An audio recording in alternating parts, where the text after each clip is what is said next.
네, 여러분 안녕하세요. 건강한 가정, 행복한 아이들 토닥토닥 진영이입니다. 요즘 날씨 정말 추워서요. 바깥에 나가기 좀 어려우시죠? 아이들하고 집안에만 있으려니 또 답답하고 또 비용도 만만치 않고 해서 막상 나가기가 쉽지 않은 때입니다.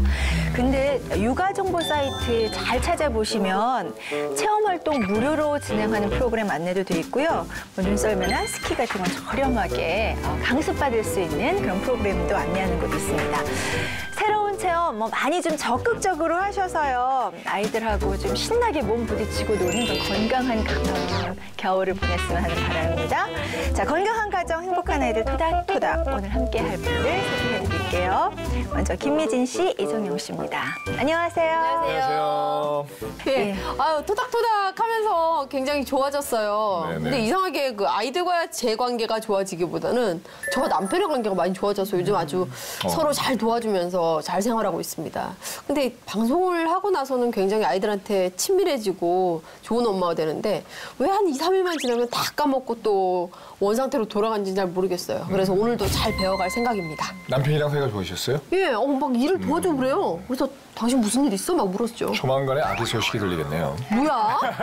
그 얘기가 아닌데. 예. 저는 뭐 1회, 2회 방송 나가고 나서 정말 그 아빠로서의 저 자신을 좀 돌아볼 수 있는 기회를 갖은 것 같습니다. 그래서 바로 녹화가 끝나고 가서 책을 한 권 샀어요. 성경으로 아들 키우기라는 책을 사서 그 책을 보면서 내가 과연 하나님 뜻대로 아이를 기르고 있는가, 내 뜻대로 아이를 기르는 것이 아닌가 하는 그런 좀 나름대로의 그 반성을 좀 하면서 제 스스로가 이 프로를 하면서 힐링이 돼가고 있는 그런 느낌입니다. 아니 2주 만에 다른 분이 되신 것 같아요. 이랬던 분이 아닌 것 같은데. 예. 아무튼 두 분과 함께 저희도 네네. 무럭무럭 잘 좋은 부모로서 계속 자라나겠습니다. 도와주실 분입니다. 건강한 육아의 길잡이가 돼주시는 두 분이죠. 예. 아기발달연구소의 김수연 박사님 그리고 이병준 목사님 안녕하세요. 네, 안녕하세요. 반갑습니다. 네, 두 분 바뀌셨다니까 정말 네네. 너무 좋고요. 시청자 여러분도 많이 좀 도움이 되셨으면 싶고요. 저도 또 계속해서 어떻게 해야 좀 더 쉽게 설명해 드릴 수 있을지 계속 고민하고 있는 중입니다. 네, 목사님. 예, 아마 이제 이 프로그램이 이제 그 약발이 2, 3일 만에 떨어진다고 그죠? 약발. 맞아요. 목사님. 하다 보면 네. 아주 그냥 뭐 이렇게 풀 충전되실 거고요. 네. 그다음에 공부하게 만드는 그런 네, 프로그램이죠. 맞습니다. 계속 공부하게 할 거예요. 네. 어떻게 오늘 방송을 시작할까 하다가 좀 어려운 질문으로 좀 시작을 할까 해요. 네네. 왜요? 이렇게 좀 내가 이렇게 좀 객관적으로 생각할 때 이거 좀 무리한 내용인 것 같은데 계속 기도해? 말어? 들어주실까? 그래도 할까? 뭐 왜 그런 기도 제목 있잖아요. 그렇죠. 예. 그런 경우 있으시죠? 그럴 때 네. 어떻게 하세요? 그쵸. 민씨 어떠세요? 저는요. 네. 좀 인간적으로 판단하면 안 될 것 같고 네네. 아유 이건 글렀어 이런 생각이 드는데도 제가 정말 바라면 이루어진다는 그 믿음이 있기 때문에 기도를 일단 합니다. 근데 네. 이제 그게 제가 원하는 그 단시일 내에 안 될 때는 이제 이게 제 길이 아닐 수도 있습니다. 주님 뜻대로 하십시오. 그러다가도 마지막에 꼭 근데 하나님 해주시면 안 될까요? 이렇게 좀 조르는 편이죠. 그래서 계속 기도하는 편이에요. 그래서 안 되더라도. 기도를 이제 장기적인 기도 제목이 있고 또 단기적인 기도 제목이 있잖아요. 예. 근데 장기적인 기도 제목은 배제를 하고 제가 얼마 전에 좀 돈이 좀 필요했었어요. 실질적으로. 근데 이제 좀 돈을 빨리 구할 때는 없고 그래서 제가 기도를 했죠. 하나님. 로또에 좀 당첨해 주시죠. 아이고. 아니, 어쨌든 이게 좀 타당성이 없는 건 하지만 저한테는 그만큼 절박했으니까. 그래서 정말 간절하게 기도를 드렸거든요. 예. 근데 지금까지도 응답이 없으시더라고요. 돈이 왜 필요하셨어요? 설마 주식하셨나요? 아니, 저는 주식은 안 해요. 아니, 돈이 살다 보면 돈이 필요할 수도 있잖아요. 그러니까 제가 볼 때는 합당하신, 하나님 보시기에 합당하신 기도는 들어주시는데 합당치 않은 기도는 안 들어주시는데 제 입장에서 볼 때는 모든 게 합당한 거잖아요. 정말. 제 입장에서 볼 때는 그렇잖아요. 그럴 때는 막 때리시죠. 네. 아니, 근데 정말 기도하다 보면, 나 그래, 이거 나 때 쓰는 거야. 이건, 뭐 이런 생각이 날 때가 있는데, 그러니 하물며 아이들은 어떻겠어요. 네, 그런 생각하면서 오늘 주제가 어떤 건지 일단 영상으로 보시면서 이야기 나눠보겠습니다.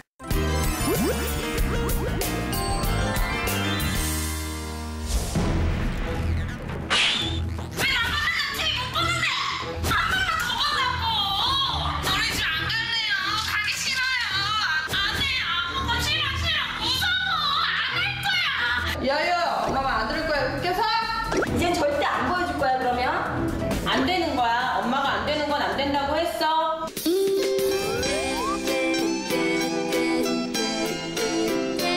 우리 애가 요 나이 때 뵈면 이제 애들이 갑자기 변신 로봇도 아니고 한 번씩 변신해 주잖아. 엄마 심심해서. 너 이거 할 때까지 엄마 안 돼. 죽어도 안 돼. 안 돼. 안 돼. 하잖아. 끝까지 우는 거야. 나중에는 막 우는 거야. 와가지고 울어. 자기 뜻대로 안 되니까. 애기 같은 게 특이한 게 18개월 때는 머리를 벽에 박았어요. 그러다가 이걸로 안 되니까 뒤로 눕는 거예요. 시작해서 이것도 안 통하니까 이제 도망가는 거예요. 아예 이 자체를 피해버리고 싶어. 이때가 막 이게 그게 다니까 내가 나는 이제 혼란이 오기 시작하는 거야. 내가 지금 잘못하고 있나? 어떡하지? 이 상황에서 내가 얘를 그대로 안아줘야 되나? 어떻게 해야 되지?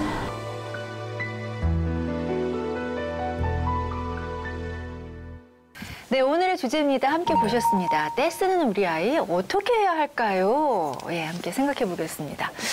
정용 씨, 네네. 애들 때 많이 좀 쓰는 편이에요? 저희 어때요? 아이들은 솔직히 말씀드려서 뭐 저희 집사람이 어떻게 했는지 모르겠는데 뭐 그냥 저희 집사람 말에 아이들이 지금은 뭐 그냥 뭐 바로 예, 순종해요. 그러니까 훈육이 그 전에는- 잘 돼 있군요. 그러니까 훈육이 나도 잘 돼 있나 봐요. 근데 그 전에는 어렸을 때는 당연히 예외가 아니었죠. 그러니까 저희 아이들도 좀 울고 좀 이렇게 막 엄마한테 막 떼쓰고 막 이런 게 있었는데 지금 8살, 6살인데 믿음이가 잘하니까 큰 애가 잘하니까 작은 애도 동달아서 같이 예, 잘하는 것 같더라고요. 저는 정말 뭐 갖고 싶을 때 안 돼. 그래도 계속 안 돼 그러면 그냥 저희 집사람이 안 돼 그러면 바로 간둬요. 우와. 그리고 대신 이제 저한테 오죠.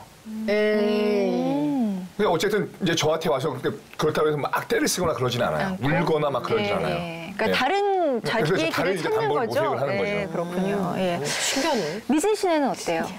저는 글쎄요, 떼 안 쓰는 아이가 좀 이상한 거 아닌가요? 아이들은 떼 쓰기 마련인데 왜냐면 의견이 상충하니까요. 엄마는 이게 너한테 지저분한 거고 아니면 건강에 안 좋으니까 안 돼라고 얘기하지만 그 아이는 이게 왜 안 되는 거야 이거 이해를 못 하니까 당연히 떼를 쓸 텐데 근데 아까 그 애기 엄마 얘기한 게 저도 그 비슷한 경우가 있긴 했어요. 전에 이제 저희 큰애가 어렸을 때 안 된다고 하니까 뭐 어떤 스트레스인지 모르겠는데 자기 뜻대로 안 되니까 머리 박는 건 아닌데 자기 손을 막 깨물더라고요. 그래서 이제 전문가한테 여쭤보니까 자기 스트레스 때문에 의지대로 안 되니까 그런 거라고 얘기를 하더라고요. 저는 굉장히 걱정했었거든요. 근데 지금 좀 커서 그런지 그냥 좀 그렇게 자해는 안 하지만 어쨌든 때는 계속 쓰고 있습니다. 그래요. 아니, 제가 이렇게 보면 정말 곤란한 경우가 뭐냐 하면 마트나 이런 데 가면 아이들이 막 들어 누울 때가 누워있는 애들 있어요. 많이 봐요. 가끔 있어요. 네.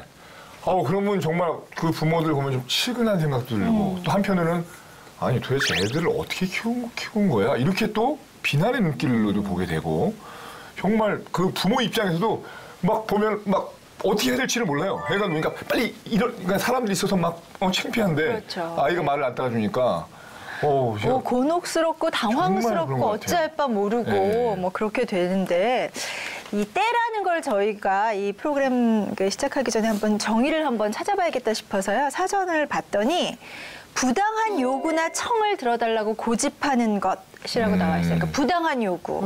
예. 일단 부당한 요구나 청이다라는 전제를. 로또 부당한 요구. 예. 김 선생님. 예. 예. 때는 이제 뭐 유아기 때 아니면 뭐 초등학교 1, 2학년까지 요 정도를 본다면은 자기가 원하는 것을 엄마나 아빠가 들어주지 않았을 때 애도 스트레스를 받게 되겠죠. 근데 그 스트레스를 받는 상황에서 요구를 하는데 그 요구하는 형태가 그냥 뭐 좀 울거나 그런 게 아니고 굉장히 감정 조절이 안 돼서 이렇게 격한 형태로 나타날 때 우리가 주로 이제 때라고 이야기를 하게 되는 것 같아요. 근데 그게 아직 그 애들이 그 자기 의사 표현도 힘들고 네. 또 감정 조절하는 것도 이제 잘 훈련이 안 됐기 때문에 이제 어린 아이 때 많이 나타나게 되는 것 같습니다. 네. 근데 분명히 아이들 입장에서 어떤 이유가 있기 때문에 때를 쓰는 거 그렇겠죠. 아닙니까? 네. 그렇죠. 그래서 아까 때를 쓸 때 많은 경우에는 지금 문제가 되는 거는 때를 좀 경하게 쓰는 게 아니라 굉장히 심하게, 격하게 하는 경우를 우리가 주로 많이 걱정을 하게 되는데요.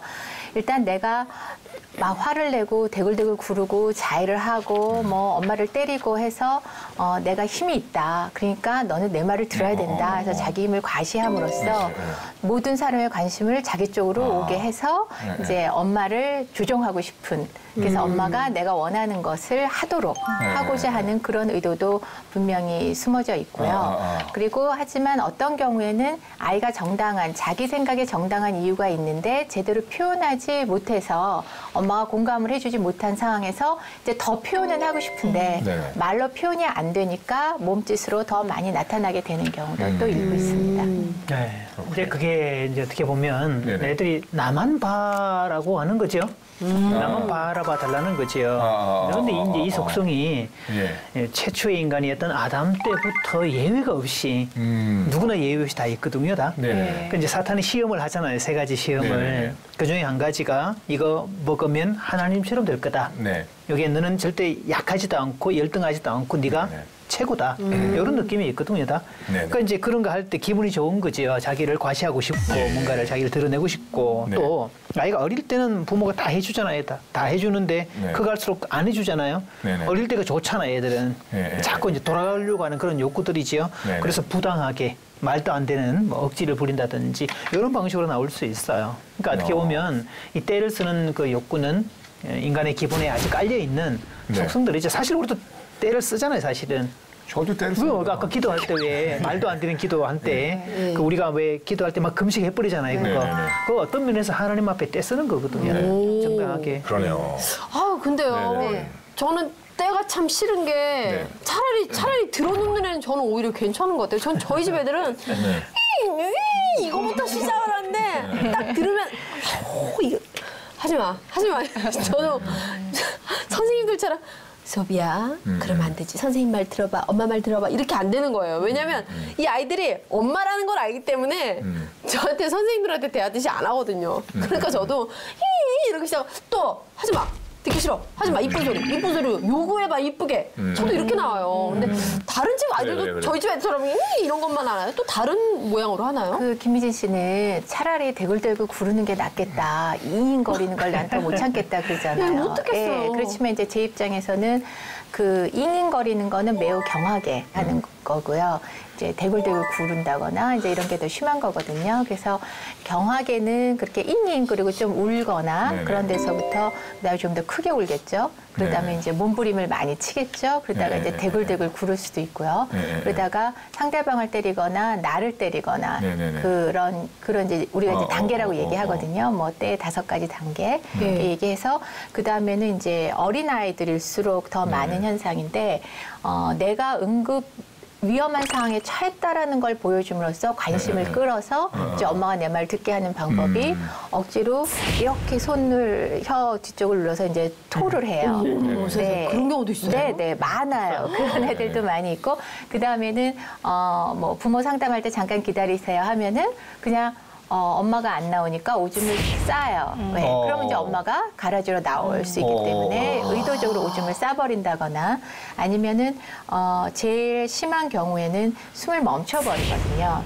그래서 숨을 멈춰요? 네, 아기가 숨을 딱 멈추고 딱 쓰러져 버려요. 실신을 해버려요. 아니 어떻게 그런 걸 할 수 있어요? 그래서 때 단계가 매우 경한 단계인데도 지금 이제 김미진 씨는 못 살겠어요, 힘들어요 하시는데 사실은 이렇게 때 단계가 두 분이 주변에서 보지 못한 단계까지 심한 단계까지 있다라는 거. 그래서 이렇게 좀 더 심한 단계의 때를 부리는 아이를 가진 어머니는 아까 VCR에서도 말씀이 나왔지만 정말 내가 지금 뭘 잘못한 건가 아닌가? 도대체 여기서는 내가 계속 안아줘야 되나? 아니면 계속 안 된다고 단호하게 해야 되나? 해서 굉장히 큰 혼란을 겪게 되십니다. 저는 감사해야 되는구나. 감사하셔야 돼요. 그러니까 그리고 이게 때가 그 아이들의 강도가 높아질수록 그 부모들의 짜증으로 변하는 것 같아요. 그러니까 이게 처음에는 그냥 설득시키기 위해서 하면 안 돼. 또 때 부르면 하면 안 돼. 하면 안 돼! 이렇게까지 가버리니까. 맞아요. 그러니까 그렇게 함으로 해서 더욱더 그 관계를 악화시키는 맞아요. 그런 그러니까 게 되는 것 같습니다. 둘 다 관계가 깨지죠. 그렇죠. 둘 다 감정이 폭발하게 만들어져 있고 자, 이걸 이제 심리학자들이 연구를 했잖아요, 또. 네. 그러니까 프로이트가 이런 것들을 뭐 네. 이제 죽음 본능, 뭐 사나토스라는 단어를 쓰거든요. 네네네. 그러니까 자기를 파괴하면서 뭔가를 이렇게 한다는 거죠, 자꾸. 네네. 근데 그럴 때 이제 어떤 뭐 카타르시스를 느끼기도 하는데, 근데 사실은 외부적으로 그렇게 이제 죽음 본능이지만 네네. 그 죽음 본능의 이면에는 에로스거든요. 아. 사랑 본능이거든요. 다. 그러니까 아이들이 겉으로 때를 쓰고 억지를 부리는 것 같지만 네네. 그 이면을 잘 살펴보면 네네. 사랑받고 싶고 관심 받고 싶다는 욕구가 들어있다는 걸 아셔야 돼요. 그렇군요. 그리고 말이죠. 이렇게 보니까 저희 집 애들이 이제 좀 나이 어렸을 때는 뭐 3살, 4살 뭐 때는 때를 좀 썼지만 나이가 들면서 미리미 같은 경우에는 특히 이제 학교를 들어가다 보니까 교육을 받아서 그런 건지 아니면 저희가 교육을 잘 시켜서 그런 건지는 모르겠는데 나이가 들면서 때의 그 빈도수가 좀 적어지더라고요. 이게 보통 그 아이들도 나이가 들면은 때를 쓰는 횟수가 작아지는 겁니까? 자연스럽게? 주로 이제 3세, 4세, 네네. 뭐 2살도 그렇고요. 네. 자기가 운동성을 갖게 되면서 더 이제 심하게 자기가 힘이 있다고 생각하고 때를 부려요. 그래서 어떤 예. 경우에는 한 생후 7에서 8개월부터 네. 때를 부리기 시작하고요. 빨리 네네. 시작한 애들은. 그래서 네네. 보통 걷는 게 우리가 12개월에서 한 16개월 사이잖아요. 네네. 그리고 24개월이면 뛸 수가 있어요, 애기들이. 대부분 네네. 애들이. 그렇기 때문에 그 기기 시작하면서 걷기 시작하면서 뛰기 시작하면서 때가 네. 절정에 이르죠. 네. 그렇기 때문에 한 24개월부터 36개월 사이가 애들이 굉장히 때가 심해져요. 그러면서 자기가 힘이 있다라고 느끼는데 이제 말도 조금씩 알아듣고 말을 하잖아요. 네. 그러면 어머니들이 설명을 굉장히 길게 하세요. 네. 다 이제 설명하면 된다.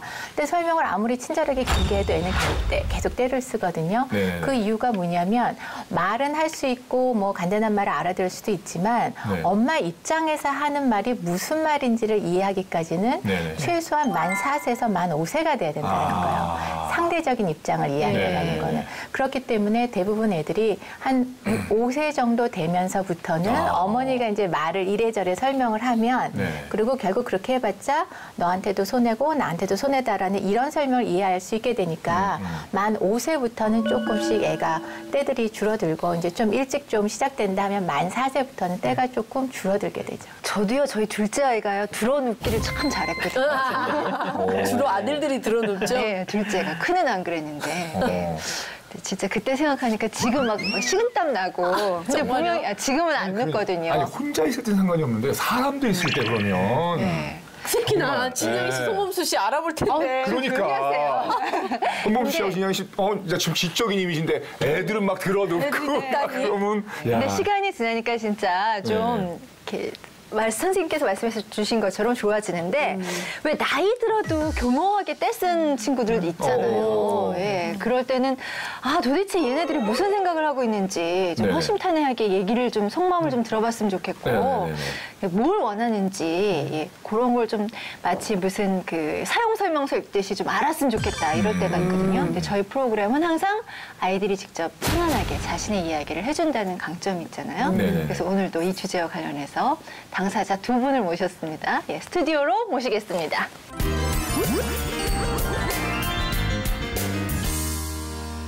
안녕하세요. 예. 저는 9살 안서훈이에요. 9살? 반가워요. 그리고 안녕하세요. 저는 8살 신나리예요. 예, 성훈이하고 나리. 날이 보니까 왠지 신나리. 이름이 참 신나네요. 네. 자, 혹시 두 친구들은요, 뭐 엄마한테 부탁했는데 엄마가 안 돼! 그러신 적 있어요? 네, 있어요. 많지.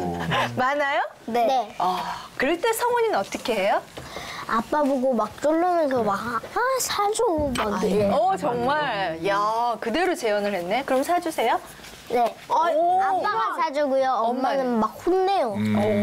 때리고. 때리고 너무 가격해요.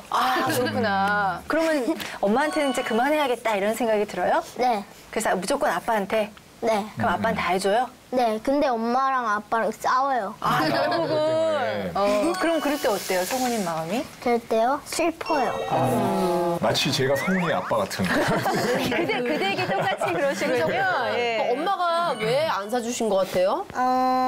집에 장난감이 하도 많아서. 수득하죠? 그러니까요. 그러니까 안 사준 거지. 그렇구나. 나리는 어때요? 저는요, 필요 없는 물건만 사서 엄마가 안 사주는 것 같아요. 뭘 사는데요? 필통 많은데 필통 사달라고 그러고. 그래. 막 장난감도 집에 쌓여 있고 막 그래서. 엄마야, 엄마. 엄마한테 한번 해봐. 필통 사달라고. 엄마 나 필통 사줘. 이렇게 너 때려요. 많잖아, 필통. 어제도 샀잖아. 또 사? 안 돼. 싫어. 그리고 딱 그렇게 그냥 엄마 말씀 들어요? 울거나 막 이래요. 찡찡댔지. 근데 때를 왜 써요? 예. 그거는 장난감 살 때 말이에요.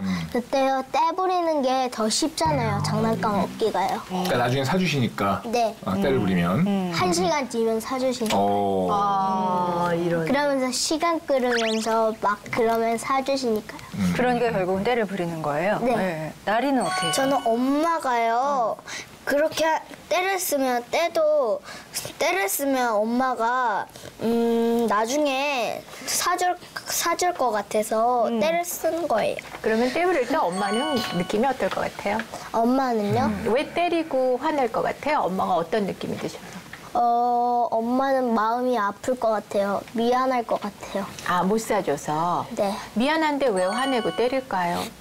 저는요, 엄마가요, 못 사줬는데, 엄마가 자식을 태어났잖아요. 근데 사랑하는 마음이 있잖아요, 자식이. 그래가지고 자식을 공부시키는 게, 머리 좋아지는 게 더 좋잖아요. 그러니까 엄마가 안 돼. 너도 이제 공부 잘할 때 내가 한 개씩 사줄게. 그러면서 포도 그런 스티커 붙이는 거 그런 거 있어요. 그런 거를요 엄마가 한 개씩 붙여줘요. 오케이. 그러면 나리가 뗐을 때 엄마가 어떤 감정이 들어서 그렇게 야단치고 목소리를 높일 것 같아요? 엄마가요 저희한테 미안할 것 같아요. 아, 못 사줘서 미안할 것 같아요? 네. 근데 왜 목소리를 높이고 화를 내실까요? 미안한데? 저희가 이제 딸이고 그러니까 교육을 시키려고 그럴 것 같아요. 그러면 엄마가 어떻게 했으면 좋겠어요? 엄마요? 토닥토닥 했으면 토닥토닥. 근데 만일 엄마가 이제 사줄 수가 없어요. 엄마 입장에서는. 네. 이렇게 사줄 수가 없어요. 네. 사줄 수가 없다는 말을 토닥토닥 미안해 성훈아 엄마가 사줄 수가 없어. 그러면 성훈이 엄마 의견에 동의할 수 있을 것 같아요? 네. 아, 그럴 것 같아요? 네. 알겠어요. 그러면 나리는 어때요? 나리야, 이거 어제 필통 샀잖아. 그러니까 나중에 사자 이렇게 했으면 좋겠어요. 그러면은 엄마가 필통을 나중에 사주시고 안 사줘도 나리가 잘할 수 있겠어요. 잘 할 수 있을 것 같아요? 네, 그럼 오늘부터 집에 가서 한번 엄마도 좀 변하고 그다음에 나리하고 성훈이도 엄마가 안 된다고 했을 때 너무 심하게 때 부리지 않고 좀 동의하고 그럴 수 있었으면 좋겠는데 어떻게 생각하세요? 성훈이는? 반반할 수 있어요.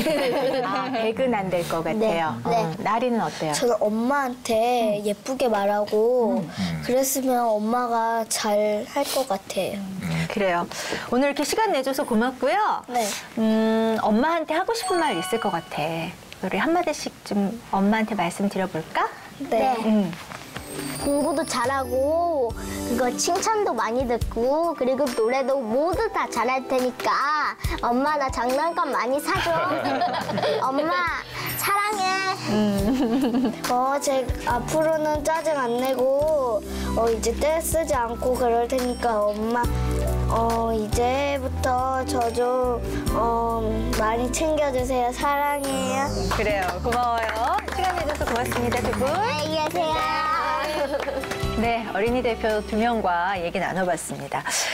아이들하고 얘기 나누면 참 생각이 좀 많아지는데요. 그렇죠. 예, 일단 아이들이 내가 때를 부리면 내가 원하는 것을 얻을 수 있어. 이걸 알고 있는 것 같아요. 그래서 웬만하면 할 수 있는 데까지 자꾸 계속 시도를 하는 게 아닌가 대화를 하다 보니까. 명확해진 거죠. 예, 저는 지금 굉장히 큰 질문이 하나 생겼는데 네네. 지금 우리 성훈이를 보니까 네. 어떤 그 성취감을 높이는 건 좋은데요. 상벌제도 있잖아요. 네, 예를 네, 들어 네. 네가 엄마가 시키는 이걸 잘하면 아니면 네가 뭐 학업 성적이 좋아지면 네, 뭐 네. 사줄게. 그러니까 그 사주는 물건의 타당성이나 이런 걸 떠나서 네. 네가 뭘 원하는지 어쩔 수 없이 네가 원하는 거니까 네가 뭘 이루면 사줄게 하는 이런 상을 주는 게 그게 맞는 건지 그게 좀 이게 갸우뚱해져요. 그거 그렇게 해서, 예. 그 의문 하나 갖고요. 정용 씨는 어땠어요? 애들하고 얘기 나눠보면서. 뭐 솔직히 말해서 저는 아빠로서는 예. 다 해주고 싶죠. 제 입장에서는 이제 엄마가 못하게 하면 아이들이 이제 방법을 갖고 저한테 오게 되는데 어렸을 때는 저한테 오면 저는 좀 많이 들어주는 입장이었어요. 왜냐하면 저마저 안 들어주면 아이들이 집에서 딱 벽에 막힌 듯한 그런 느낌일 것 같아서 나라도 좀 도와주자, 나라도 좀 해주자 이렇게 했는데 그렇게 하고서 집사람한테 많이 혼났어요. 왜냐하면 당신이 이렇게 하면 안 된다. 당신이 그렇게 해버리면 내가 하는 것들, 내가 하는 교육이 모든 게 다 허사가 된다. 그러니까 그게 성훈이가 예를 들어서 엄마가 안 돼서 아빠한테 가면은 아빠가 그렇지. 사주시고 그럼 엄마랑 아빠가 싸우더라 뭐 그런 얘기. 그렇게 되면 그러니까 비슷한 제가 집사람이 들어보니까 그런 거예요. 그렇게 되면 집사람이 했던 모든 노력이 다 허사가 된다는 거예요. 그렇죠. 뭐 그런 얘기도 이제 대화에서 들을 수 있었고요. 선생님 어떠셨어요? 아이는 굉장히 자기중심적이에요. 자기가 뭘 원하면 그거밖에 안 보여요. 그래서 제가 다람쥐와 같다는 얘기를 많이 하거든요. 앞에 도토리가 있으면 저걸 먹어야겠다는 생각만 있지 옆에서 도토리를 보고 누가 뭐 나를 잡을 수도 있고 총을 쏠 수 있다는 생각을 못하고 그러니까 다람쥐는 그냥 도토리만 보고 가잖아요. 그러니까 우리가 다람쥐를 쉽게 구경할 수 있잖아요. 그것처럼 뭐가 자기가 하나 원하는 목적이 있으면 그걸 달성하기 위해서 어떤 방법이든지 다 활용을 하려고 해요. 그러다 보니까 아빠가 들어주면 아빠한테 가기도 하고요.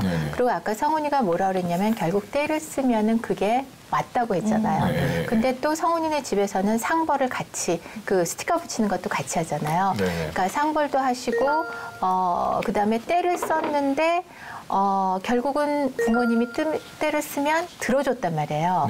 그렇기 때문에 지금 소위 방송에서 우리가 얘기하는 여러 가지 훈육법을 쓰고는 계신데 일관되지 않은 태도로 쓰고 계시기 때문에 아이는 뭐 자기가 좋은 것만 취득하면 되죠. 스티커 붙여서 얻을 수 있으면 그 방법도 선택하는 것이고 때를 계속 써서 그게 되면 또 그 방법도 또 때로는 써보고 이렇게 되니까 어머니가 너무 힘들어지신 것 같아요. 그러다 보니까 어머니는 정말 힘드실 때는 이제 신체적인 체벌을 하는 그런 좀 과한 방법까지 가진 상태이기 때문에 조금 도와줬으면 좋겠다는 생각이 듭니다. 목사님. 네. 오늘도 애들 좀 보면서 이 아이들이 사실은 부모를 다루는 법을 알아요. 둘 다. 그러니까 조금만 자기가 불편하면 혼나고 맞는다 할지라도 그것만 견디면 보상물이 오잖아요. 그러니까 때를 쓰는 거죠, 계속. 그렇게 되는 거예요. 그러니까 뭐냐면 아이들을 혼내잖아요. 혼내고 나면 미안해서 사주게 되는 거예요. 그렇죠. 그러니까 이 말씀을 나눠보면서요. 이 발달 단계에서 때를 쓰는 건 당연한 거고 이제 그걸 부모로서 어떻게 하고 성장하면서 아이들이 그 단계에 따라서 어떻게 현명한 부모가 돼야 되는가 하는 게 문제인 것 같은데요. 김 선생님께서 일관성이 없다라는 말씀해 주셨거든요. 근데 경험하는 이 입장에서 일관성이라는 게 정말 중요하고 진짜 어렵고 3살부터 10살까지 일관성 있게 그걸 해야 되기 때문에 진짜 시작부터 중요하다는 생각을 하거든요. 그래서 이번에는 선생님께서 좀 그 솔루션처럼 어떻게 하면 되는지를 좀 구체적으로 부모님들께서 이렇게 하시면 좋겠습니다라는 조언을 좀 주셨으면 좋겠어요. 그러니까 일관성이 장난감을 안 사주면 계속 안 사준다 이게 아니고요. 우리 집에서는 장난감을 이 친구들이 지금 8살, 9살이잖아요. 그러니까 얼마의 비용을 살 수가 있다. 얼마까지 장난감 비용을 살 수가 있다. 그러니까 네가 얼마짜리를 사면 이번 달에 5만 원짜리를 사면 이번 달에는 다 살 수가 없다라는 원칙을 세우셔야 되는 거죠. 일단 부모님들이 본인의 원칙이 확고하셔야 되는 거군요. 얼마까지만 장난감 비용으로 살 수가 있다라고 하셔야 되고 이 안에서 이 친구가 선택할 수 있게 하셔야 되는데 만일 뭐 기분이 좋은 날은 사줬다가 또 기분이 별로 좋지 않은 날은 이거 샀다가는 우리 집이 뭐 굶어 죽어야 돼 이렇게 감정적인 발언을 하시면은 이 친구는 도대체 경제 어떤 때는 우리 집이 또 돈이 있고 또 어떤 때는 없고 또 언제 있고 없는지 모르니까 그냥 일단은 때를 써보게 되겠죠. 그리고 그 마트에서 가장 그 원칙은 뭐냐면 오늘 마트를 갔을 때 네 장난감을 사는 날이다 안 사는 날이다를 좀 미리 말씀을 해주시면 좋겠다니까 그런 원칙을 항상 지키셔야 된다는 거죠. 그건 어렸을 때부터도 되겠네요. 네, 시장 가면서. 그래서 오늘은 산다, 사지 않는다라는 거를 알려주고 가서 오늘 사지 않는다고 했으면 안 사주셔야 되거든요. 여기서 우리가 염두에 둘 거는요. 그러니까 아이들이 요구사항은 워낙 많거든요. 근데 이거를 이제 부모들 입장에서는 이걸 지금 다 들어줘야 될까? 그래서 보통 이제 물어보죠. 그럼 들어주는 것과 거절하는 비율을 어떻게 맞출까? 수용과 거절의 비율. 보통 사람들이 50대 50을 얘기를 하죠. 보통. 그다음 조금 반반씩. 수용도 반, 거절을 반 이렇게 얘기하는데 또 어떤 분들은 70대 30을 얘기를 해요. 수용을 70하고 거절을 30을 얘기하는데 사실은 이걸 역순으로 해도 아무 문제가 없어요. 그러니까 거절이 70이 되고 그다음에 수용이 30만 돼도 애들은 상처받지 않아요. 다시 아이들이 중간에 얘기하지요. 그러니까 거절을 할 때 내가 때를 쓰는 방식 말고 엄마 입장에서 아빠 입장에서 충분히 설명을 해주면 본인들도 수용하겠다는 의지를 얘기했거든요. 아이들이. 그러니까 거절할 때는 거절하는 이유에 대한 거, 그러니까 부모의 기준과 원칙이 아까 박사님 말씀하신 것처럼 그런 것들이 제공이 되면 괜찮아요. 그러니까 부모 입장에서도 이것이 진짜 정말 이 아이한테 필요한 것인지 아닌지에 대한 그 기준선을 정확하게 알고 있어야 될 것 같아요. 그 얘기를 해줘야 되지 않나요? 그냥 무조건 상으로 주고 이런 거보다는? 그렇죠. 그러니까 아이한테 그런 얘기를 좀 해줘야 문제가 되지 되고요. 또 아이가 아까 보면 이제 상으로 주는 것도 애가 좋아하는 거잖아요. 아까 보면. 그렇죠. 근데 이제 마틴 셀리그만이 그런 얘기를 했지요. 좋아하는 일인데 자기가 좋아하는 일인데 보상이 들어가면 그건 일로 바뀌거든요. 이건 이제 문제가 될 수 있어요. 더 이상 더 좋아할 수가 없게 되는 거군요. 흔히 이제 몰입이라고 할 때는 난이도하고 그다음에 자기가 좋아하는 취향하고 두 개가 맞물려야 몰입이 딱 되거든요. 근데 이게 이제 보상이 들어가면 그 일이 되니까 그때부터 이제 재미가 없어지는 거죠. 그러니까 보상도 잘 맞춰서 해야 돼요. 진짜 굉장히 그런 게요. 책을 좋아하는 아이인데 엄마가 그게 너무 이뻐서 원래 좋아하는데 자꾸 사탕을 준다거나 그러면 이 아이가 진짜로 내가 좋아서 책을 하고 이렇게 친해지는 거를 도리어 방해할 수 있다는 거잖아요. 맞아요. 그러니까 이게 상이 중요한 게 잘하면 잘만 이용을 하면 그 상벌 제도가 에너지가 될 수 있으니까 그러니까 의욕을 심어줄 수 있고 동기부여가 될 수 있죠.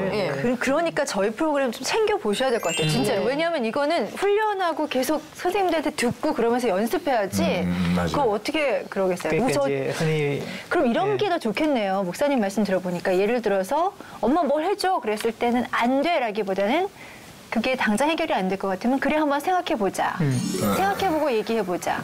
그러면 일단 받아주는 게 되는 거잖아요. 그런 건 어때요? 그럴 때 이제 대묻는 질문이 그게 노가 아니라 그럼 어떻게 하면 그거 할 수 있겠냐라고 물어주는 거 좋거든요. 네가 요구하는 거, 뭐 이를테면 이제 좀 과잉된 요구이긴 한데 일단 안 되라고 말하기 전에 그러면 그거 어떻게 하면 할 수 있겠냐를 물어주면 아이도 생각을 하게 되지요. 그리고 간격 교통이 돼 있고.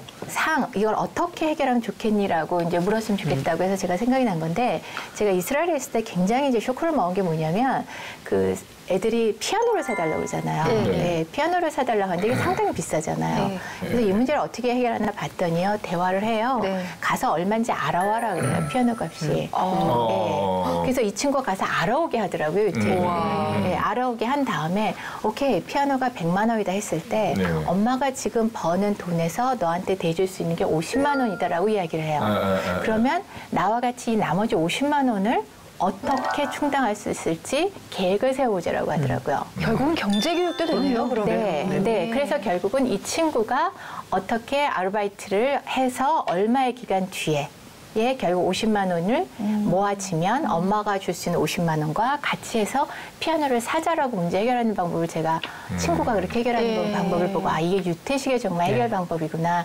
그러니까 이제 많은 경우에 때가 애들이 사달라는 거잖아요. 그러니까 그 컴퓨터건 게임기건 했을 때 가격을 알아와라. 오케이. 그리고 우리 엄마 아빠가 줄 수 있는 그 비용이 얼마고 그럼 나머지 비용은 네가 충당할 거냐 아니면 좀 더 늦게 걸 살 거냐 해서 대화하는 기회를 삼으셔도 참 좋을 것 같습니다. 그러니까 정말 이 부모들이 미숙한 것이 뭔가 아이들이 막 욕구를 하면 당장 들어주거나 당장 뭔가를 해결해주지 않으면 무능력한 것 같은 느낌이 드는 게 그런 강박이 좀 있는 것 같거든요. 근데 지금 같은 방법이면 공동의 목표도 생기고 욕구를 지원할 수도 있고 얘기도 할 수 있고. 근데 이때에서 가끔 제가 이제 당황스러운 거는요. 분명히 때를 쓰는 거는 나쁜 것 같아요. 아이가. 때를 쓰는 건 분명히 나쁜데 정당한 요구고 이게 아이한테 분명히 좋은데 내가 그거를 이렇게 해줄 수 있는 능력은 부족할 수도 있고 이런 경우 되게 당황스럽고요. 어떻게 하면 이걸 좀 현명하고 서로 상처 안 받고 잘 해결할 수 있을까 이런 고민도 하게 되거든요. 부탁드리고 싶은 게 내가 피아노를 사줄 돈이 없어요. 이 친구는 피아노를 원하는데 그랬을 때 내가 엄마가 되는데 얘가 원하는 피아노를 사지 못했다 해서 내가 엄마 자격이 없거나 내가 굉장히 잘못된 엄마가 아니라는 거예요. 네. 근데 우리는 너무 쉽게 아이가 원하는 걸 해주지 못했을 적에 그것을 들어주지 못했을 때 나를 자책하고 내가 무슨 문제가 심각하고 엄마 자격이 없고 이렇게 생각하는 경향이 요즘 생긴 것 같거든요. 그건 아니고 그 기회를 통해서 어떻게 문제 해결할지를 같이 생각을 해보고 뭐 몇 년 뒤에 이걸 해결한다거나 그런 기회를 좀 삼으시고 자책하지 않으셨으면 좋겠습니다. 때를 무조건 막는 건 좋은 방법은 아니겠죠, 그럼? 때는 나쁜 거니까 안 해야 돼, 끊어야 돼. 처음부터 길을 안 들여야지 이게 때 쓰는 습관을 들여놓으면 나중에 더 힘들어져. 그러니까 처음부터 때는 무조건 차단이야 이렇게 하는 게. 때를 차단시키려면은요 굉장히 강압적인 방법이 들어가게 돼요, 애기 때는. 그렇죠. 울어요. 계속 울어요. 그거를 아무리 달래도 울어요. 그럼 그 다음에 어떻게 하겠어요? 위협을 하겠죠. 너 그렇게 울면 뭐 엄마가 뭐 밥을 안 줄 거야? 간식을 안 줄 거야? 그래도 울어요. 그러다 보면 어떻게 돼? 결국은 때리게 되거든요. 예, 그렇기 때문에 애가 너무 내가 좋게 말했는데도 얘가 말을 안 들으면 엄마가 어떤 심정이 드냐면요. 내가 이렇게 친절하게 좋은 말로 했는데도 네가 나를 배려해주지 않는단 말이야? 그러니까 난 지금 이 상황에서 목소리를 높일 수밖에 없어. 나 이 상황에서 때릴 수밖에 없어라는 그 감정이 들어요. 그건 저도 마찬가지예요. 근데 저는 그 감정이 들 수 있다는 걸 알기 때문에 그 감정이 들으면 아, 내가 지금 이 감정이 들었구나. 이 감정을 빨리 없애야겠다라는 걸 할 수 있는 게 전문가지. 전문가가 그런 감정이 안 드는 게 아니거든요. 그렇기 때문에 때 쓰는 거는 그렇게 강압적인 방법으로 스톱을 시키는 것보다는 조금 화제를 딴 데로 돌린다거나 조금 못 본 지 한다거나 아니면 좀 울게 좀 놔둔다거나 이런 방법을 쓰시는 게 그러니까 제가 볼 때도 때라는 것이 또 어떻게 보면 그 아이의 감정 표현인데 그 감정을 어떻게 해소를 시켜주지 않을 경우에는 그게 아이의 스트레스로 그냥 남아있는 거잖아요. 완전 차단시켜서는. 그러니까 제가 볼 때도 그것을 이제 좀 좋은 쪽으로 해소를 시켜줄 수 있는 방법이 좀 우리가 그동안 했던 이야기를 정리를 하면 그러니까 때를 쓴다는 말은 이제 감정도 들어있고 본인의 욕구가 들어있죠. 그거 자체를 다 수용할 필요는 없거든요. 그러니까 부모가 받아주는 것은 내용 자체예요. 뭐 피아노 사달라고까지 내용이죠. 그렇다고 해서 사주겠다는 이야기는 아니죠. 그러니까 그걸 yes, 그 다음에 but부터 가져야죠. yes, 내용 받아주고 그 다음에 거기에 대한 기준과 원칙.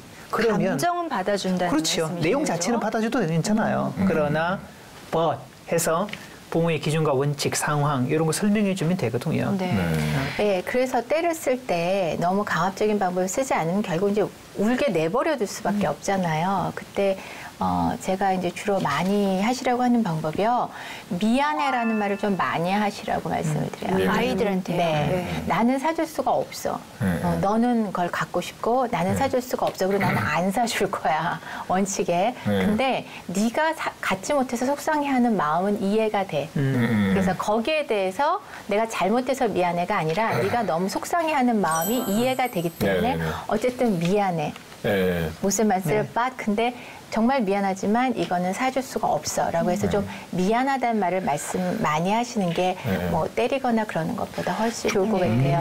근데요 또 하나 궁금한 게 어떤 엄마 보면 아까 이제 좀 울 시간을 주는 건 괜찮은데 어떤 엄마 보면 애는 애대로 그냥 댄스 내버려둬 버리고 자기는 쇼핑할 거 하고 이런 경우도 많이 보고 아니 때를 쓰고 막 이 억지를 부리는데 거기에 대한 설명 안 해주고 어쩌고 저쩌고 그냥 단호하게 얘기해버리거나 그러니까 교육을 좀 제대로 못하는 모습 봤을 때 제가 막 얘기를 해주고 싶은데 옆에서 개입하고 싶으시다고요? 네, 아유 이게 오지랖이 넓어서 제가 이거 막 개입을 하고 싶은데 그럼 또 괜히 또 아니 왜 남의 왜 당신이 그래요 이럴까 봐 저는 그런 분위기가 우리 사회에 좀 허용이 됐으면 좋겠어요. 그렇죠. 왜냐하면 지금 엄마하고 아이하고 갈등이 생겼기 때문에 우리가 아이는 혼자서 좀 자기 감정 조절을 하도록 하기 위해서 거리두기라는 방법을 써요.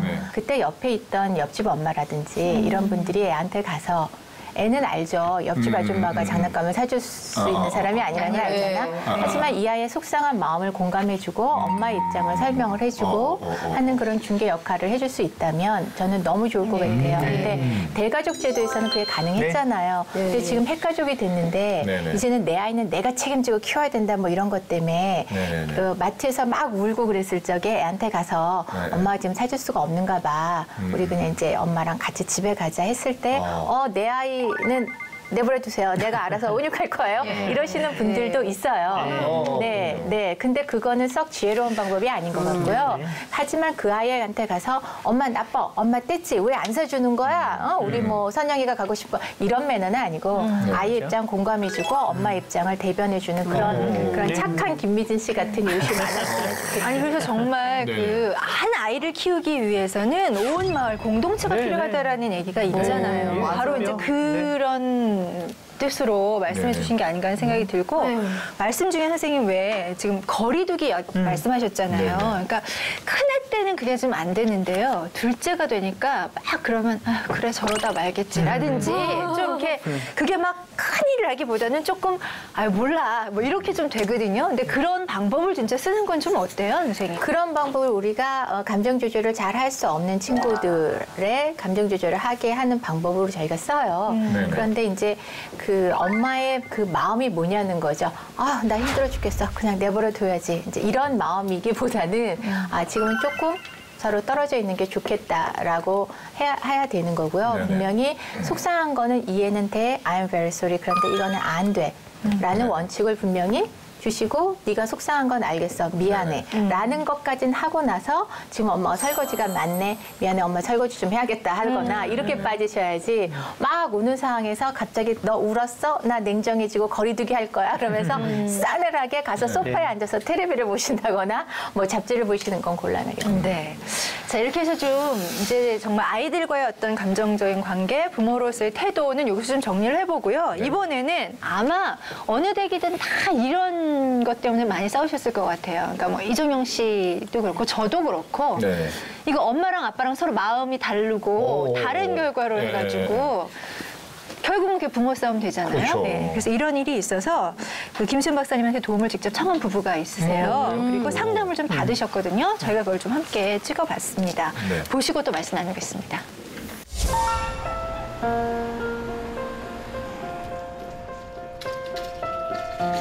신랑이랑 저랑 양육하는, 훈육하는 방식이 너무 달라요. 아버지가 좀 고칠 점이 많을 것 같다고 얘기를 하실 것 같아서 좀 많이 긴장이 지금 되고.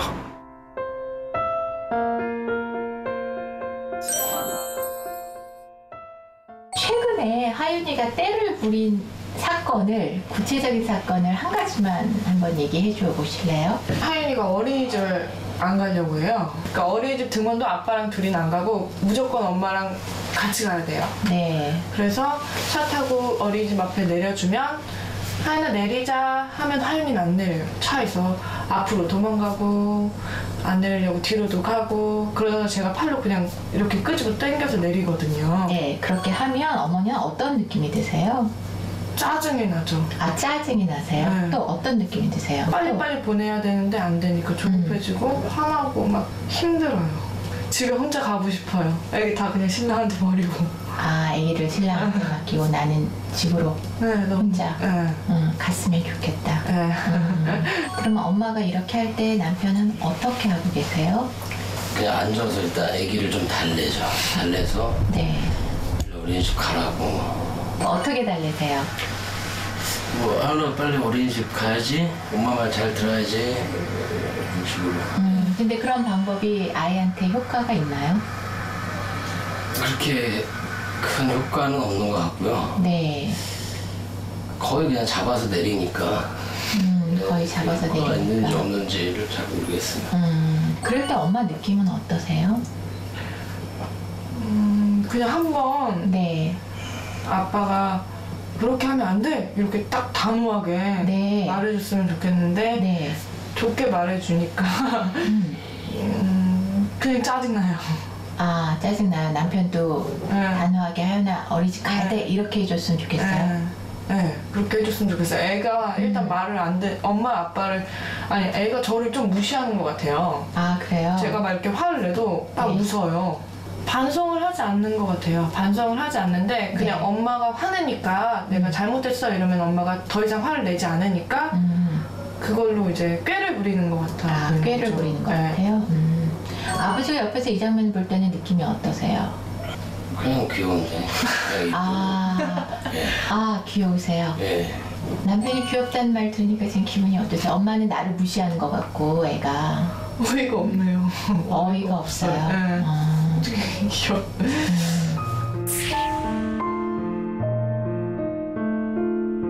네, 이런 노력들을 한 거는 고마운 일인 것 같아요.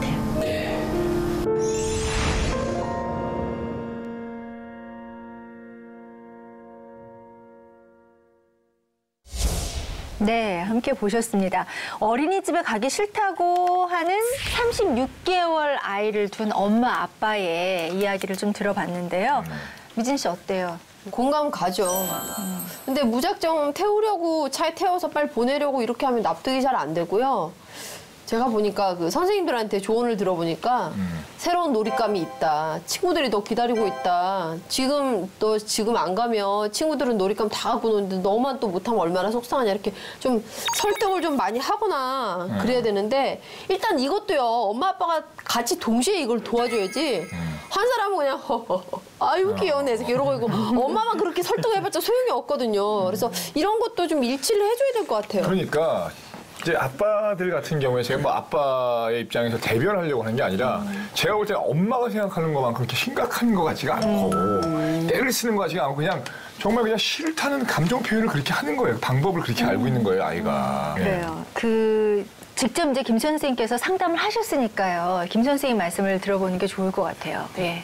저 부부가 부부 상담도 좀 가셨었대요. 왜냐면 아내가 너무 괴로워서. 자기는 애가 때를 부리는 것 때문에 너무 육아 스트레스가 심각한데 또 그만큼 남편은 자기를 이해해주지 못하는 것 같고. 그래서 남편하고 이제 대화가 안 되겠죠. 네. 지금 한 말처럼 나는 제가 저렇게 말을 안 들어서 나는 힘들어 죽겠단 말이야 했을 때 당신이 좀 이렇게 도와줬으면 좋겠다고 하는데 남편이 움직여지지 않으니까 또 아기가 있어요. 그래서 둘째를 낳고부터는 이제 너무 힘들어지셨던 거예요. 근데 이제 가장 큰 매일 아침마다 있는 문제가 아침에 애를 아빠 차에 태워서 어린이집에 이제 데려다 줄 때 애가 차에서 안 내리려고 한대요.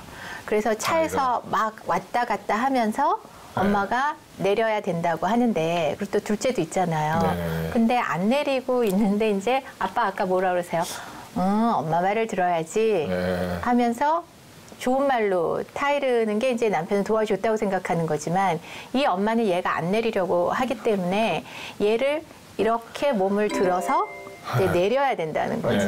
힘들거든요. 둘째까지 이제 낳은 상태에서 힘드실 거 아니에요. 강제로 하는 거 아니에요? 강제로. 네, 그러니까 아버지가 좀 와서 애를 이렇게 안아가지고 내려주든지. 왜냐하면 이 친구는 내리는 걸로 끝나지 않는데요. 선생님 품에 안겨서 들어가야지 어린이집을 들어간대요. 네, 그냥 내려서 이제 내렸으니까 포기하고 손 붙잡고 어린이집을 들어가는 친구가 아니고 엄마가 손에서 손으로 선생님한테 넘겨줘야지만 어린이집을 가고 근데 어린이집 가서는 또 잘 적응을 한다고 하거든요. 그러니까 매일 아침 어린이집 안으로 들여보내기까지 엄마는 너무나 고달프고 네, 남편은 썩 적극적으로 도와주지 않는 것 때문에 많이 힘들어하던 그런 부부였습니다. 그러니까 그 문제는 엄마가 원하는 만큼, 그러니까 내가 원하는 만큼 남편이 해주지 않는 거네요, 결국은. 네. 그 문제는 원초적으로 봤을 때 저는 아이가 어린이집을 가기 싫어하는데 억지로 보내는 게 문제라고 저는 생각을 했었는데 그게 아니라 아이가 또 어린이집에 가면 또 잘 놀고 가면 엄마 없으니까요. 그러니까요. 지금 이게 목사님 그거 같아요. 엄마의 고충을 일단 아빠는 이해를 못하는 거죠. 엄마 아니 뭐가 그렇게 힘들까 뭐 이런 거고 또 하나는 아예 애초부터는 이제 양육 태도가 다른 경우 이런 경우.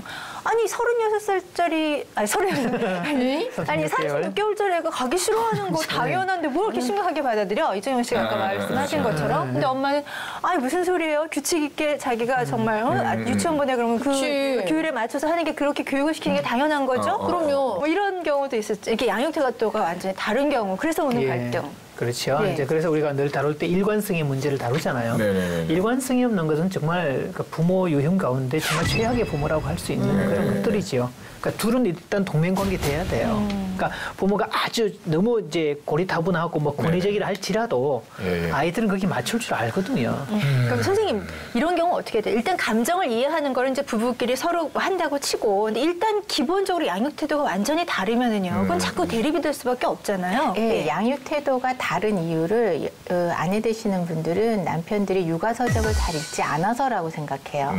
애 키우는 방법에 대해서 공부를 안 하고 애에 대해서 지식이 없기 때문이라고 많이 생각하고 육아책을 좀 읽어봐라고 던져주고 남편들은 절대로 읽지 않죠. 저랑 똑같네. 네. 그런데 그 양육 태도가 다른 것에 여러 가지 원인이 있겠지만 특히 이제 때를 부리는 아이에 대한 양육 태도는요. 이 부부처럼 때를 부리는 모습을 봤을 때 엄마가 느껴지는 거하고 아빠가 느껴지는 게 너무나 다르다라는 거예요. 아버지는 귀여우니까 강압적인 매너가 나오기가 힘들고 엄마는 무시한다고 생각하니까 자꾸 더 화가 나는 거거든요. 그래서 이렇게 해야 돼 저렇게 해야 돼라고 하는 것보다 당신은 애가 때릴 때 어떤 기분이 들어? 라는 거를 좀 들어주세요. 그래서 우리가 이렇게 느낌이 틀리구나. 느낌이 틀리기 때문에 남편이 보기에는 아내가 너무 과격한 방법으로 애를 팔을 자꾸 막 끌어당기고 이랬을 때 왜 애한테 저러나 그런다고 그랬거든요. 왜냐하면 나를 무시한다고 생각하니까 순간적으로 내가 엄마라는 힘이 있는 존재인 걸 보여주겠어라는 마음이 생겨요. 이건 미숙한 어머니들 대부분 그래요. 그러니까 애가 말을 안 들 때 나는 귀여운데 아내는 무시당한다고 생각이 드는구나. 그 말은 내 아내는 엄마로서 어떤 권위를 갖고 싶고 애가 그것을 존중해 주기를 바라는 성격인 건가 보다라고 좀 이해를 해주셔야 된다는 거죠. 그래서 아내가 격하게 나오는 것에 대해서 좀 덜 비난을 하셔야 되는 거고요.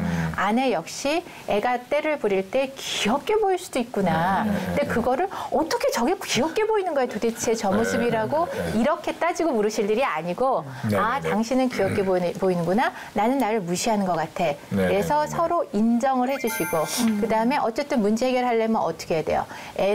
어떤 경우고 누군가가 애를 들고 나가야 되잖아요. 그랬을 적에는 오케이 어쨌든 간에 나는 지금 힘이 드니까 당신 눈에 귀엽게 보이더라도 귀여워하면서 뻗쩍 들어서 어린 선생님 품에 안겨주는 걸 당신 했으면 좋겠다라고 구체적으로 의사결정을 하시면 좋겠고 그러기 위해서는 차라리 운전을 아내가 하시고 남편이 옆자리에 동석했다가 남편이 안아주면 더 좋겠죠. 근데 서로 그 방법이 틀리다라는 걸로만 포커스를 맞춰서 대화를 했지 어떤 느낌이 드냐는 대화는 한 번도 해보신 적이 없었기 때문에 지난번에 그 잠깐의 대화로 서로가 이해가 되니까 남편도 쉽게 도와줄 수 있는 방법을 찾을 수 있었던 것 같아요. 역할 분담을 바꿔서는 지금 방금 제안하신 그 방법 굉장히 좋은데요. 근데 꼭 남자들은 구체적으로 얘기해줘야 알더라. 그쵸? 해줘야 알아요. 손에 쥐어줘야 알아. 손에 쥐어줘야 알아. 근데 태생적으로 여자분들하고 남자분들하고 좀 생각이 차이가 있기 때문에 어쩔 수 없는 것 같아요. 그래서 진짜 구차해 어떨 땐. 그렇지 않아요? 그러니까 이런 것까지 꼭 얘기해줘야지 알아? 얘도 아닌데. 정말. 근데 정말. 범수 아저씨도 그래요? 아이고 그 사람은 남자 아니에요? 근데 이 구차한 일을 하는 번거로운 일을 하는 게 결혼 생활이고 자식을 키우는 길이라는 거를 이 방송을 통해서 모든 분들이 그냥 받아들였으면 좋겠고 그렇게 매뉴얼을 짜는 것이 우리 삶에서 일상이 되어야 되지 이렇게 매뉴얼까지 짜야 돼? 가족이니까 서로 이해해줘야 되지 않아? 라는 그런 선입관이 좀 없어지면 좋겠어요. 그러니까 좀 노력을 해야 될 것 같습니다. 그리고 이제 아마 저희 시청자들께서도요. 나만 힘든 거 아니구나. 나만 미숙한 거 아니구나. 다 아실 것 같고요. 모두 다 미숙하니까 서로 좀 위로하고 잘 듣고 자꾸 실천하려고 노력하고 그랬으면 좋겠고요. 그리고 부부 상담 하신 두 분도 좀 더 많이 좋아지셨으면 하는 바람 같습니다. 덕분에 저희도 좀 많이 배웠습니다. 고맙습니다. 정리하겠습니다. 떼쓰는 아이들 이렇게 해라. 두 분 말씀 좀 정리하면서 오늘 방송 마무리하겠습니다. 일단 비난은 절대 하면 안 돼요. 그러니까 사람을 싸잡아서 너는 그래. 통째로 이렇게 가는 것들은 문제가 되죠. 그러면 이제 죄책감을 유발할 수가 있게 되죠. 그게 아니라 사건만 얘기하시면 돼요. 어떤 상황, 사건만. 그 하나만. 그러니까 내가 이걸 계속 사달라 그래서 화가 나. 속상해. 괜찮은데 너는 어떻게 돼? 내가 맨날 사달라 그러냐. 이건 비난이죠. 이런 태도는 절대 금물이에요. 항상 말씀을 드리는데 그 체력이 떨어지면 더 감정 조절이 안 돼요. 그래서 제발 잘 챙겨 드셨으면 좋겠고 그리고 이제 저는 많이 기도하라고 말씀을 드려요. 왜냐하면 내가 부족한 부모이기 때문에 하나님 앞에 부족하다라는 거 고백하고 굉장히 화가 나는 순간에 잠깐만 하고 무릎을 꿇어요. 왜냐하면은 그 무릎을 꿇는다는 행위 자체가 나의 감정을 컨트롤하는데 조정하는데 굉장히 도움되기 때문에 무릎을 꿇으시라고 저는 꼭 말씀을 드리고요. 무릎을 꿇고 하나님한테 저 애 키우느라고 힘들어 죽겠어요. 쟤는 왜 이렇게 떼를 부리는 거야 라고 기도하지 마시고요. 예, 하나님 이 장면 다 보셨거든요. 네, 떼 부리는 거 봤고 나 힘든 거 아시니까 무릎을 꿇고 주여 제게 필요한 한 말씀을 해주십시오라고 가만히 하나님의 음성을 들어보려고 노력을 해요. 이건 제가 하는 방법이에요. 예, 그거는 뭐냐면은 하나님한테 포커스를 맞춘다는 거는 하나님으로부터 오는 빛의 에너지를 내 안에 채워서 내가 소진된 에너지를 다시 에너지를 있게 만드는 작업이거든요. 그래서 애가 떼를 부릴 때 잠깐 가서 물 한 컵 마실 수도 있고 좀 밥을 먹을 수도 있지만 마찬가지로 무릎을 꿇고 주여 어찌하오리까 제게 에너지를 채워주시옵소서라고 했을 때 정말 효율적이기 때문에 저는 꼭 해보시라고 권해요. 정답이십니다. 네. 그러니까 우리가 이제 무릎을 꿇어야 될 이유가 우리의 본질을 인정하는 작업이죠. 그러니까 원래 아이들 떼 쓰는 모습이 자기 중심성에서 나온다고 그랬잖아요. 그렇게 출발을 했지만 이제 나이가 들어가면서 떼를 쓸 때는 둘 다 잃었지만 서로를 배려하고 챙겨주고 섬겨주고 하다 보면 역설의 행복이죠. 그러니까 본인도 행복해지고 받는 사람도 행복해지고 이건 가르쳐야 되죠. 그래서 어떤 면에서 아이들이 우리 집에 와주신 선지자들이에요. 부모 스스로를 볼 수 있도록. 그래서 너무 이렇게 나 현상 때문에 뭐 죄책감 갖거나 힘들어하지 마시고 그 사실을 그대로 잘 받아들이시고 또 하나님 앞에 무릎 꿇을 수 있다면 그 모든 과정이 행복이 될 거라고 믿습니다. 네. 예, 목사님께서 마무리 기도해 주시겠습니다. 네, 하나님 오늘 떼를 쓰는 아이들 어떻게 돼야 될지 같이 의논하고 또 이야기 나누었습니다. 그 아이들 우리 집에 보내주신 손님들입니다. 이 아이들이 우리 가정에 와서 행복을 경험해 갈 수 있도록 도와주시고 또한 우리는 이 아이들을 보면서 우리의 본질, 자기중심적인 우리의 본질을 보게 하시고 그래서 겸허히 하나님 앞에 나아갈 수 있는 그런 모습을 허락하여 주옵소서. 예수님의 이름으로 기도드립니다. 아멘. 네, 건강한 가정, 행복한 아이들 토닥토닥. 오늘은요, 떼 쓰는 우리 아이 어떻게 할까요? 라는 주제로 여러분 만나뵙습니다. 도움이 되셨을 거라 생각하고요. 저희 또 더 열심히 준비해서 다음 주에 찾아뵙겠습니다. 혹시 궁금한 내용이 있으시거나 저희 함께 하고 싶으신 분 있으시면요, 저희 토닥토닥으로 연락 주시기 바랍니다. 어떤 연락도 좋으니까요, 여러분의 많은 연락을 기다리고 있겠습니다. 함께 해주셔서 감사합니다. 다음 주에 뵙겠습니다. 여러분 고맙습니다. 네, 감사합니다.